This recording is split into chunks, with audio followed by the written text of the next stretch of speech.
Next week is going to be 75 years since VJ Day, VP Day, Victory in the Pacific, and of course the end of World War II. Australia would not be the nation that we are without the tremendous effort, sacrifice and courage, not just of those who went and fought, but those who took care of the home front. And then, of course, how our suburbs changed forever in the many years since. Next week is going to be a phenomenal celebration of these people, and it is being put together that we would like to hear about your connection to the greatest generation. We want to know about your 1 in a million people that were, of course, involved in that war effort. To talk about this and a bit more is Justin Lees, Head of Projects at News Corp. Hello, Justin. How are you? Hi, Paul. I'm well. How are you? Very good. It's a lovely waistcoat. If only I could get one as good as that, my friend. But let's talk here. I like it. You're going old school on me. I love it. So talk about the idea. Put simply, people watching us right now might have been their mum, their dad or their grandma or grandpa. What do we want to do to celebrate these people who got us where we are?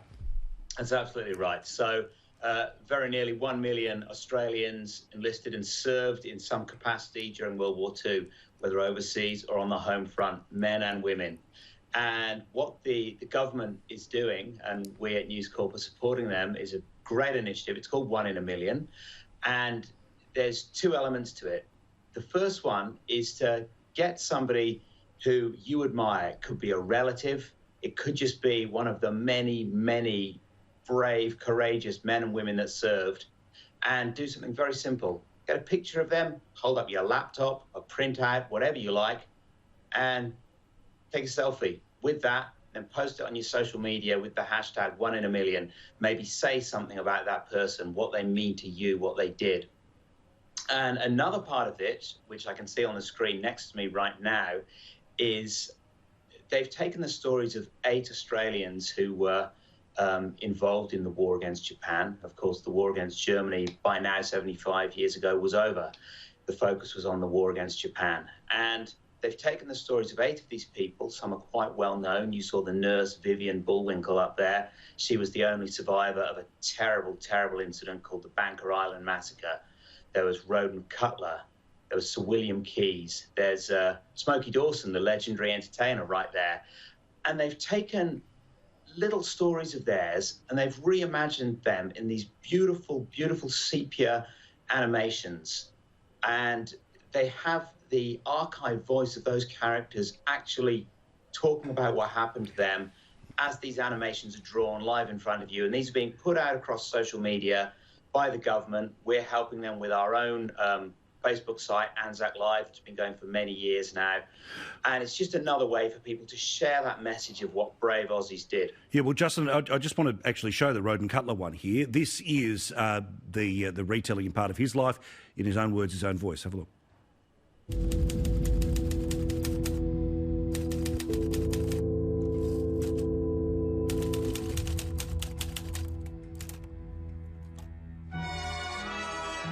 I suppose it would have been about 10 a.m.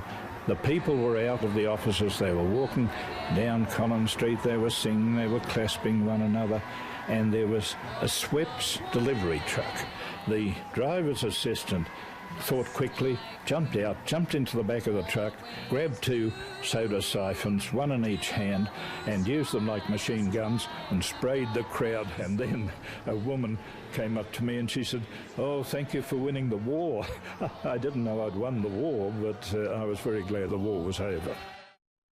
A great man. God, I love their voices. I really do. You can listen to them all day long. And hopefully you've had the chance to have some pretty serious chats with people who've had these experiences. Certainly we know that, Justin, that's part of what all of it is about keeping memory alive, service alive. And as you say, the whole idea that this costs you nothing, right? You find the photo, you either hold it up, you print it out, you take the photo, put it on your Facebook, your Instagram, whatever it is that you're into, hashtag 1 in a million, and then you're doing your bit. How many people do you think could get involved in this?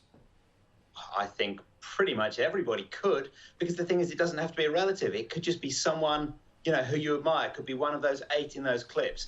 And if we think how many Australians, if 1 million served, think how many people today now do have some sort of direct connection through their own family. It's extraordinary. And of course, the thing is, that's another part of it. If you do know somebody who's still alive now, who was there at that time, talk to them about it, ask them about it, pose in a picture with them. The Prime Minister posed with a picture of his own grandfather, who, of course, is no longer with us, but he served in the Middle East and in Borneo and PNG. I know Scott Morrison's very proud of him. But if you know someone today who's alive, go talk to them. Ask them about what they did. They want to be asked. I know this because the veteran told me so just last week. Good stuff. Good on you, mate. It's a great idea. Justin Lees, Head of Projects at News Corp. All the best, mate. Thanks, Paul. Look at him, dressed to the nines. He's looking a good-looking rooster. How good's that? Justin Lees.